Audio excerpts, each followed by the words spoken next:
Assalamualaikum warahmatullahi wabarakatuh.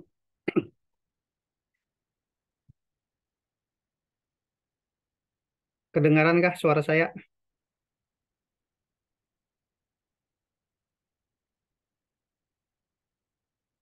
Ini yang lain di mute nih. Halo, tes. Bentar. Masuk Pak, masuk Pak. Masuk ya. Oh, dikira Iya Pak. komputerku. Oke, yang tugas kemarin ada progres kah? Yang tentang video. Hmm,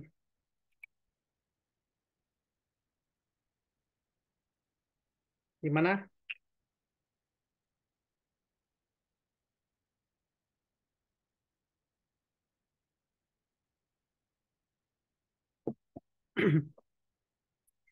Oke, ini pada pasif semuanya. Coba kameranya di on kan, Bang? Saya mau lihat. Hmm, Mumpung ini masalahnya pasif semua ini.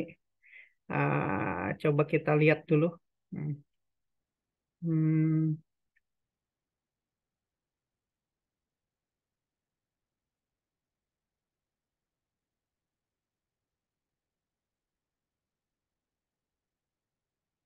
Oke, oke, aman aja. Oke, kita kita lanjut aja ya. Yang pasti yang lelakiannya sudah on kan kamera. Materi yang terakhir sebenarnya ini materi saya sudah yang terakhir habis. Tinggal kalian penugasan-penugasan aja lagi. Coba saya share screen sebentar. Ah, jadi teman-teman coba menyimak sedikit. Ah, Sebentar, dah. Oke,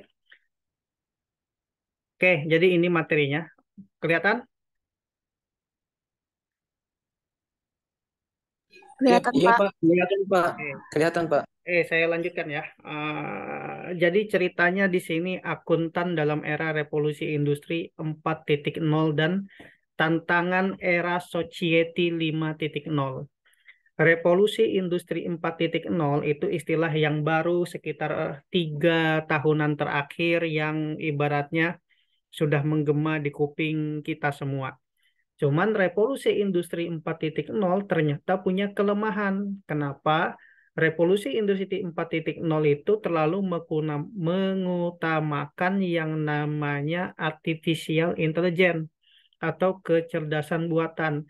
Sehingga di zaman teknologi informasi sekarang terjadi pengurangan banyak besar-besaran karyawan. Contohnya di bank-bank yang seperti BCA, BNI, kemudian Bank Mandiri, itu lebih mengutamakan teknologi. Jadi karyawan sedikit dikurangin untuk bikin apa?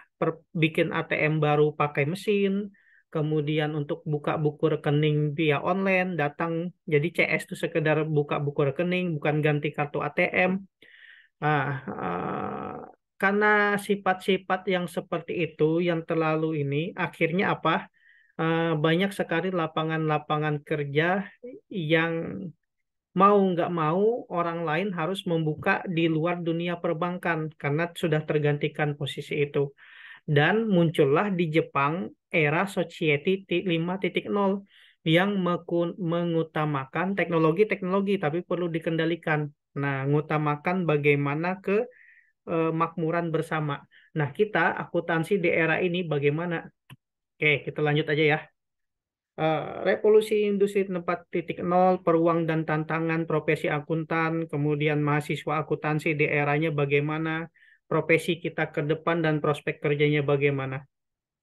Oke, revolusi industri ditandai dengan kemunculan superkomputer, robot pintar, kendaraan tanpa pengemudi, cloud computing, contohnya apa-apa sekarang pakai Google Drive, kalau iPhone pakai iCloud, kemudian penyimpanan data yang besar, ada rekayasa genetika, sampai genetika itu ibaratnya mulai dari tumbuhan direkayasa sampai binatang pun di genetikanya rekayasa. Bahkan di Korea sendiri sukses rekayasa genetika. Orang Korea tinggi-tinggi sama kayak orang bule. Itu salah satu katanya rekayasa genetika. Kemudian perkembangan neuroteknologi yang memungkinkan manusia lebih mengoptimalkan fungsi otak.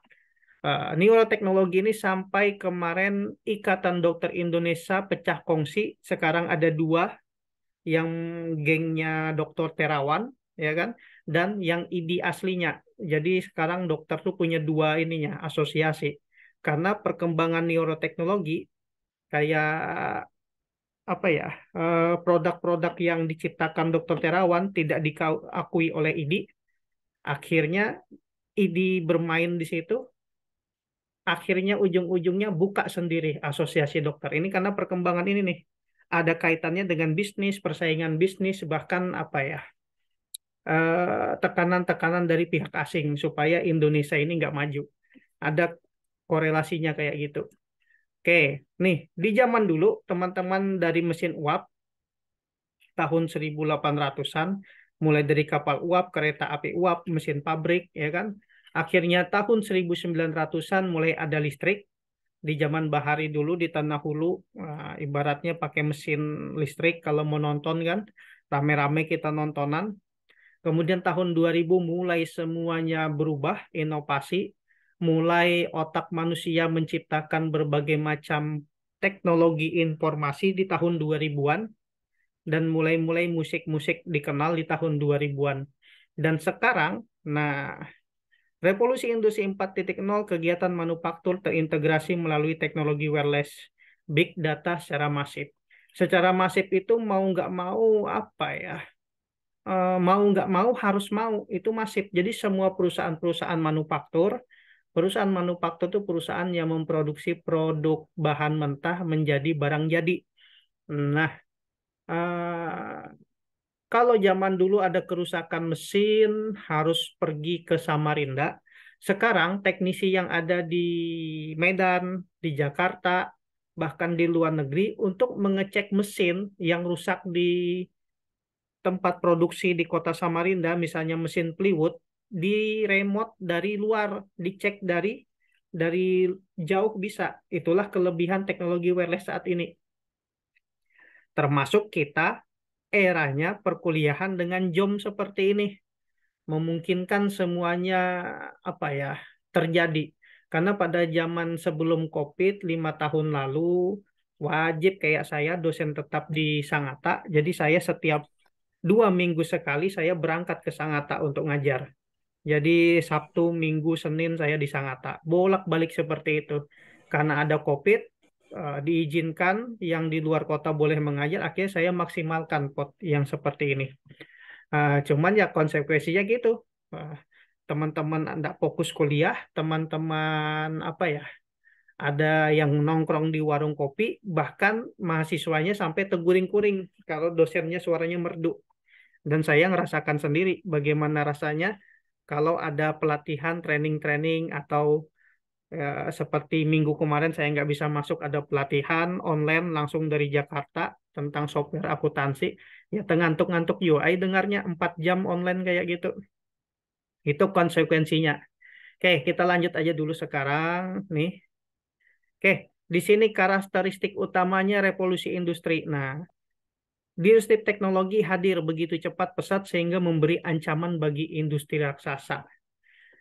Jadi kalau kita pikirkan handphone zaman Bahari, handphone 2 tahun lalu dengan handphone yang sekarang, kalau kita ndak apa ya, kalau kita ndak ngikuti kebutuhan kita, ngikuti ambisi dengan emosi kita, oh beli iPhone 14 Pro apa, kebutuhan kita bukan segitu, kita yang ininya jadi korban. Karena apa ya? Sekarang semakin maju teknologi, semakin apa, kita tinggal milih sesuai dengan kebutuhan kita. Cuman yang jadi karakter ini, apa ya, teknologi berubah begitu pesat, sampai sekarang dikondisikan Indonesia tahun 2028 kemungkinan eh, mobil-mobil listrik itu sudah mulai berada di eh, provinsi-provinsi, kecuali provinsi yang rawan banjir mungkin ya, kayak di Samarinda ini aku masih ragu apakah teknologi mobil listrik, motor listrik masih bisa bertahan di Samarinda kalau banjir kayak gini. Cuman mau nggak mau semuanya berubah ke sistem kayak gitu. Perubahan ukuran perusahaan. Nah, Zaman dulu perusahaan apa ya harus besar baru dikatakan maju. Ciri khas perusahaan besar yang perusahaan itu harus punya rekening pinjaman di bank itu dinyatakan besar. Sekarang perusahaan itu kecil. Jadi beberapa UMKM itu cukup modal handphone, satu orang pegang 10 handphone, handphonenya itu memoto-moto produk, kemudian satu perusahaan, misalnya perusahaan jaket kulit, apa sepatu kulit, semuanya produk kulit, punya akun penjualan, akun toko-toko online, masing-masing menjual produk yang sama. Nah, itulah kelincahan-kelincahan perusahaan sekarang. Begitu juga kita nanti sebagai mahasiswa. Kita harus jeli, lincah bagaimana memaksimalkan teknologi informasi. Karena terjebaknya para mahasiswa, terjebaknya apa ya? Kita mengalami pembunuhan karakter. Pembunuhan karakter yang pertama dari sosmed. Revolusi Industri 4.0 mau nggak mau musuh terbesar kita bukan zaman bahari. Kalau dulu ada kuntilanak, jin, habis itu dan macam-macam. Musuh sekarang kita adalah internet. Internet bisa membunuh karakter kita. Apalagi kita kejebak di dunia medsos. Waktu kita habis di internet daripada memaksimalkan potensi kita. Dan itunya apa ya kalau saya bilang selamat datang manusia-manusia toxic. Nah, toxic apa toxic. Nah, menjadi manusia-manusia yang jadi racun bagi dirinya. Nah, itulah karakteristik utamanya di luar perubahan ukuran perusahaan. Jadi siapa yang lincah memanfaatkan teknologi informasi dialah pemenangnya sekarang ini. Oke, fokus utama revolusi industri 4.0 yang pertama siklus inovasi lebih singkat, produk yang lebih kompleks serta volume data yang lebih besar. Kemudian increase flexibility. Nah, berkembangnya segala sesuatu lebih fleksibel, lebih mudah. Kemudian produk yang diproduksi, mass produksi, produksi yang besar, lebih terindividualisasi. Pasar yang volatil, serta produktivitas yang tinggi. Pasar yang volatil. Nah, ini kata kunci. Teman-teman coba cari tahu artinya apa volatil ini, ya kan? Nanti jadi kesimpulan apa soal pertama, saya yang kasih 3 soal, jadikan kuis. Nanti dijawab di absensi, apa itu volatil, coba cari di internet. Kemudian adanya boss inefisiensi. Efisiensi energi dan sumber daya menjadi faktor kompetisi yang kritikal. Nah, bagaimana ini nih, inefisien itu kita apa ya, kita kurangin. Makanya Pak Jokowi bilang, Indonesia ini kelebihan listrik. Makanya produksi listrik di Indonesia berlebihan. Sementara eh, mesin diesel untuk tenaga listrik yang memanfaatkan sedikit. Oleh karena itu, Indonesia mengutamakan bagaimana rakyatnya, UMKM atau perusahaan bisa memproduksi barang-barang yang ibaratnya bisa dimaksimalkan karena apa ya target utamanya kan pembangunan PLTA PL apa pembangkit-pembangkit listrik di seluruh Indonesia akhirnya kelebihan listrik karena kelebihan listrik muncul lagi inovasi baru motor listrik mobil listrik semuanya bisa ngecas kedepannya seperti itu dan itu kita orang akuntansi harus memanfaatkan peluang di sini. Oke, sampai saat ini masih bisa mendengar. Masih Pak, masih. Pokoknya kada Masih apa-apa Pak. terguring-guring sambil ngopi sambil merokok. Yang penting bekesahan selesai kuliah. Oke, lanjut aja dulu. Wajah kegiatan ekonomi dunia sekarang. Nah, ini dia. Oke, coba kita lihat sama-sama. Ada Bukalapak, Tokopedia, Shopee, TikTok, bahkan yang awalnya media sosial yang menggunakan apa ya, media joget-joget, ya kan? Akhirnya sekarang jualan. Nah, marketplace seperti inilah yang apa ya, yang sekarang mendunia. Orang malas belanja di bayangkan kita cari barang-barang yang berkualitas yang harganya di kalau kita beli secara langsung mahal ibaratnya komponen-komponen handphone ya. Kalau nggak bersaing toko-toko Atau sederhananya aja kalau kami komunitas rokok linting, uh, itu bersaing tuh.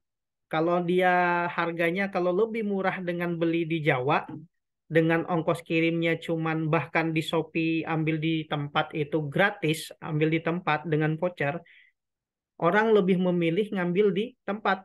Makanya kalau ndak musuh terbesar UMKM yang warung-warung yang ada di seluruh dunia di Indonesia adalah ini marketplace.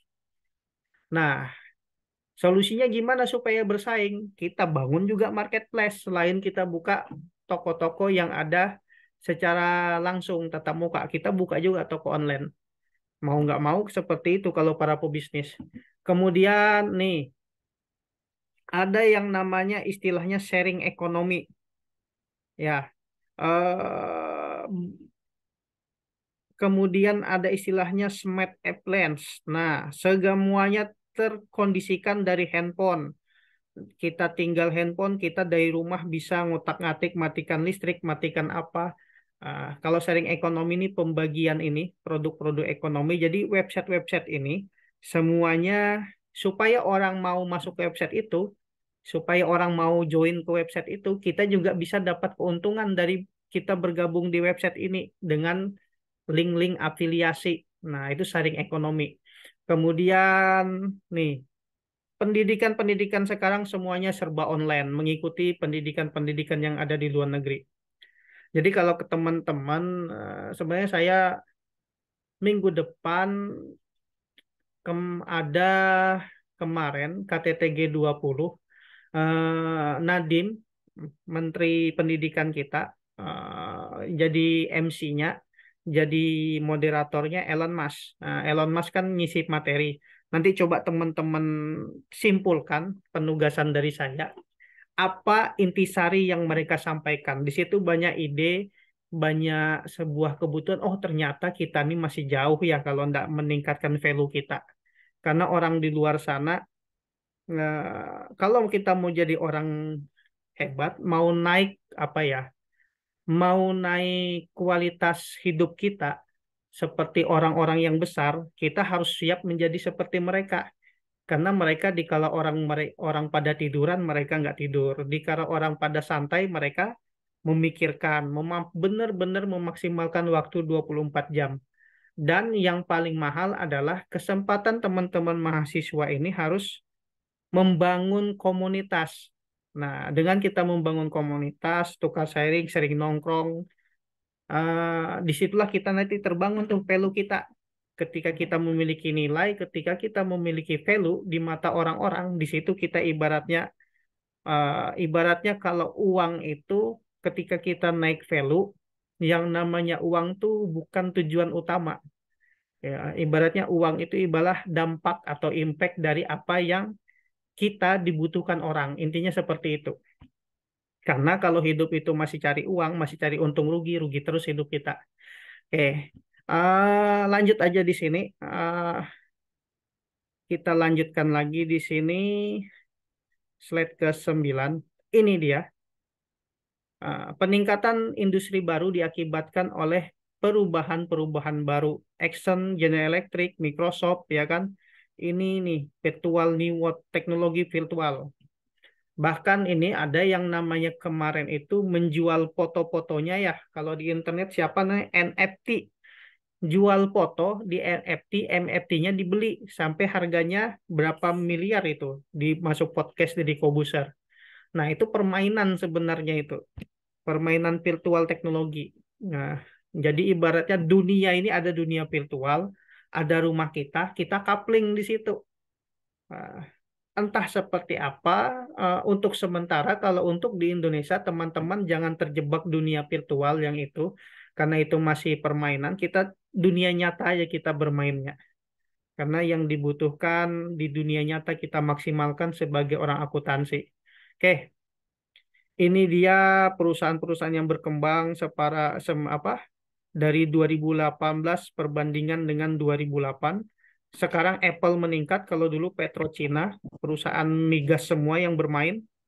Sekarang semuanya perusahaan teknologi informasi. Oke. Oke, aku lanjutkan ya. Kemudian di sini tantangan dan peluang. Nah, kita lihat di sini tantangannya. Tantangan yang pertama, secara global era kita menghilangkan 1 sampai 1,5 miliar pekerjaan sepanjang tahun. Artinya kita tergantikan sama kecerdasan buatan. Makanya perusahaan-perusahaan tambang, khususnya apalagi tambang-tambang yang ibaratnya lahan-lahan koordinasi atau tambang-tambang yang tidak apa ya, tidak tidak ibaratnya tidak sebesar dan tidak mengikuti aturan. Tambang-tambang yang ibaratnya ilegal-ilegal itu termasuk illegal logging. Kalau istilahnya sekarang tambang koordinasi, semuanya itu kalau dipikir-pikir sekarang orang akuntansi itu memegang peranan penting, pembukuan, laporan keuangan, bermainnya di situ. Bahkan satu mahasiswa dia bargaining tuh, saya mau mengelolakan pembukuan keuangan asal saya dikasih 10 juta sebulan, terus saya ngerjakan di rumah aja, tidak standby. Nah, yang penting perusahaan-perusahaan tambang seperti itu berjalan, satu orang aja bikin pembukuan selesai. Apalagi kantor-kantor jasa akuntan, megang 10 tambang, pembukuan, wah, penghasilannya lumayan. Nah, inilah mahalnya meningkatkan value kita. Kemudian estimasi hanya 65% murid sekolah dasar dunia akan bekerja pada pekerjaan yang belum pernah ada hari ini. Nah, estimasi. Jadi nanti kalau dulu kita tidak terpikir itu pekerjaan yang namanya kurir JNE, kurir Shopee, kurir apalagi si cepat tidak terpikirkan. Sekarang gara-gara ada marketplace semuanya berubah. Jasa-jasa yang terbaik dan paling profit sekarang adalah jasa-jasa kurir seperti itu. Kemudian peluangnya nih, memberikan peningkatan net tenaga kerja 2,1 juta hingga 2025 kata kuncinya. Nah, setelah 2025 kita nggak tahu. Ini penelitian dari Eropa kalau nggak salah ada jurnalnya. Kemudian terdapat potensi berkurangnya emisi karbon hingga 26 miliar. Jadi semuanya akan tergantikan, mulai dari tenaga matahari, kemudian sampai nanti teknologi-teknologi yang dibuat sama Elon Musk. Kenapa rujukan Elon Musk? Karena Elon Musk ini orientasinya bagus dia, out of the box, di luar logika akal. Makanya dia sekarang orang yang paling apa ya, salah satu orang yang paling berperan penting mengubah pola pikir penduduk di dunia. Yang pencipta mobil Tesla itu. Oke, di Indonesia bagaimana nih? Toko kelontong berubah jadi Tokopedia. Motor Gojek biasa sampai jadi Gojek online. Nih Gojek biasa nih, kalau dia masih ngotot sistemnya, kalau nggak ngikuti sistem yang Gojek online, mereka ketinggalan. Mau nggak mau seperti itu dipaksa. Angkot yang dulunya kita naik angkot, sekarang tergantikan sama naik Avanza, pakai AC, antar sampai rumah lagi. Murah lagi. Nah, semuanya tergantikan mau nggak mau seperti itu. Oke, kalau era Society 5.0, kalau tadi sekilas yang revolusi industri lebih mengutamakan teknologi, Society ini digagas di Jepang, Shinzo Abe di World Economic tahun 2019, sebuah masyarakat yang berpusat pada manusia yang menyeimbangkan kemajuan ekonomi dan teknologi dengan menyelesaikan masalah melalui sistem yang menggabungkan dunia maya dan ruang fisik. Nah, kuncinya di kita. Jangan sampai kita jadi arogan, kita jadi ego, dan kita apa ya? Salah satu pembunuhan karakter di zaman sekarang adalah setiap dari kita, bahkan anak-anak kita sendiri disibukkan sama handphone. Coba kayak zaman Bahari, ada teman-teman main tenis meja keluaran semuanya nonton tenis meja, nonton voli atau nonton sepak bola, ya kan? Nah, apakah masih seperti itu? Padahal sementara yang dibutuhkan kita berkumpul menciptakan sesuatu, bukan kita disibukkan dengan handphone masing-masing. Nah, inilah anunya controlling unitnya si manusia itu sendiri. Oke, ini saya masih ngoceh aja dulu ya, biar teman-teman nyimak kayak dulu. Ada apa-apa tuh guring-guring. Oke, karakteristik utamanya apa? Nih, penggunaan teknologi canggih, robot, drone. Ini drone ya, yang itu komputer, kecerdasan buatan, dan big data. Nyimpen apa aja. Kalau dulu yang kedua terpusat pada manusia, manusia yang mengendalikan. Nah, oke, kapan kita kayak di ini? Kalau teman-teman bertanya kenapa sih Bank BPD Kaltim tidak menggunakan setor tunai, tidak yang ibaratnya setor tunainya itu malah hampir tidak ada mesin setor tunainya. Aku dulu masih ada di cabang-cabang, sekarang nggak ada. Kemudian tidak menggunakan teknologi karena Bank Kaltim mengutamakan para pekerja-pekerja yang orang lulusan-lulusan yang ada di Kaltim. Jadi BPD Kaltim itu daripada dia nganggur lebih padat ini memaksimalkan penggunaan karyawan-karyawan seperti supaya orang bisa bekerja. Kalau Bank Kaltim juga pakai teknologi kecerdasan seperti bank-bank BCA, BNI, Mandiri, habis semua orang-orang itu. Lulusan-lulusan akuntansi tidak bisa kerja di bank. Oke, itulah maksudnya human centered. Kemudian di sini, nah, bagaimana kita profesi akuntansinya nih? Ini kita, akuntan dan teknologi. Nih, bagaimana pendanaan atas bisnis? Banyak aset yang akan berupa teknologi. Sumber daya dibutuhkan dalam bisnis tidak banyak SDM termasuk staf akuntansi. Pembuatan dan pengembangan berbasis virtual office. Cara menjual produk melalui marketplace. Nah, perkembangan yang baru menciptakan suatu standar yang baru. Nah, kalau kita istilahnya new normal. Kita harus benar-benar apa ya? Orang akuntansi bisa memanfaatkan teknologi informasi dan teknologi komunikasinya dimaksimalkan. Dan cuman jangan kita terpedaya dengan medsos. Makin kita buka medsos, habis waktu kita main IG, main apa, ya kan semuanya kita kendalikan nih kuncinya di kita. Karena kita bertanggung jawab sama diri kita dan anak keturunan kita. Kalau kita tidak memaksimalkan diri kita, wah, ke depannya mau seperti apa diri kita kan? Nah, oke. Oke, kita coba ya lagi ya, kita lanjutkan. Di sini coba kita lanjutkan nih, penggunaan robotik data analitik. Nah, banyak perusahaan besar menggunakan teknologi. Kemudian lagi di sini, saya skip aja ya. Perubahannya ketika ketiga perubahan, mulai dari digitalisasi dan menyatukan berbagai macam baik secara vertikal, horizontal, rantai nilai. Oke, ini bahasanya agak ini ku skip aja.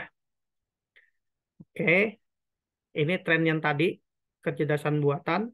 Semuanya ada yang namanya Bitcoin, cryptocurrency, kemudian resiko ini hacking, penipuan-penipuan yang berbasis online, kemudian big data analysis. Nah, data-data besar seperti ini. Makanya Bijorka itu bisa membobol atau apa ya, mempermainkan karena dia punya big data. Karena ada pasar gelap, kalau teman-teman mau tahu, ada pasar gelap yang jual beli data.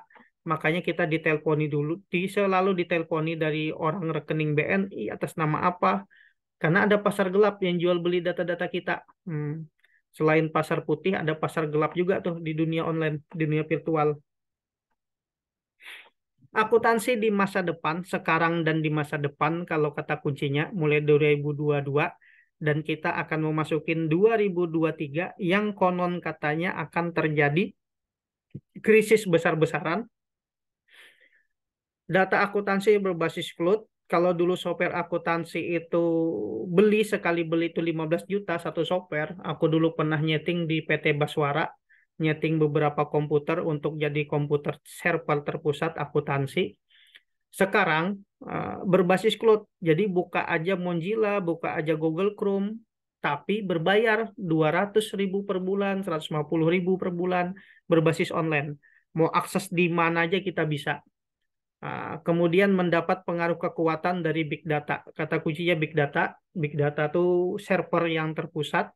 Akuntansi mengintegrasikan informasi keuangan non-tradisional dalam sistem modern. Pekerjaan akuntansi bersifat efisien dan mobile. Peran akuntansi berubah secara radikal.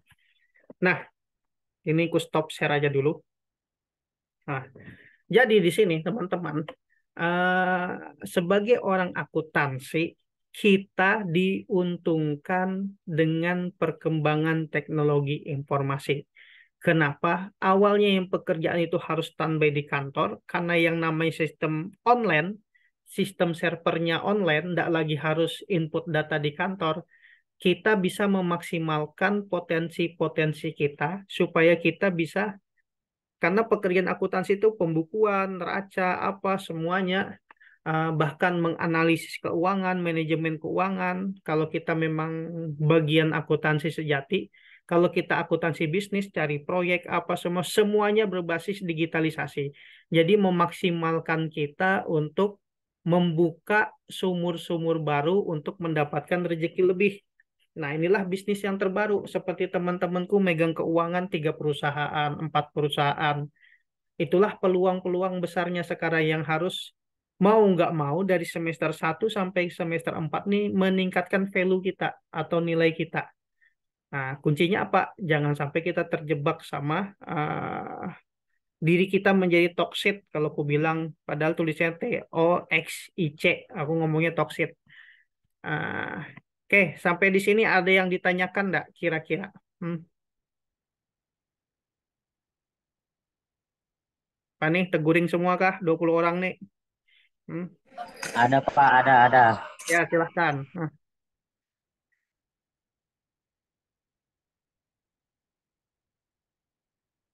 oke.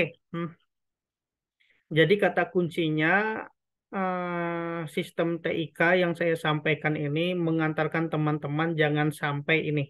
Karena ada perbedaan terbesar. Katanya ngapain kita kuliah, orang kuliah, contohnya yang pengusaha-pengusaha itu tidak kuliah sukses semua. Ah, jangan salah, yang membedakan kita orang kuliah ndak kuliah, kita juga bisa sukses, cuman kebanyakan mahasiswa-mahasiswa yang kuliah ini kehilangan yang namanya asumsi dalam hidupnya. Ambisi kita tuh nah, the power of asumsi di pikiran kita nih harus berpikir besar jadi ini jadi ini.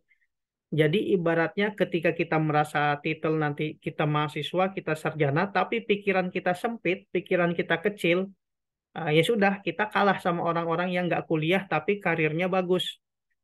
Nah, kalau kita orang kuliahan, kita punya ambisi, kita punya asumsi, karena kan apa ya dalilnya jelas, aku sesuai dengan prasangka hambaku. Nah, prasangka inilah yang saya bilang asumsi kita. Yang jadi permasalahannya di sini.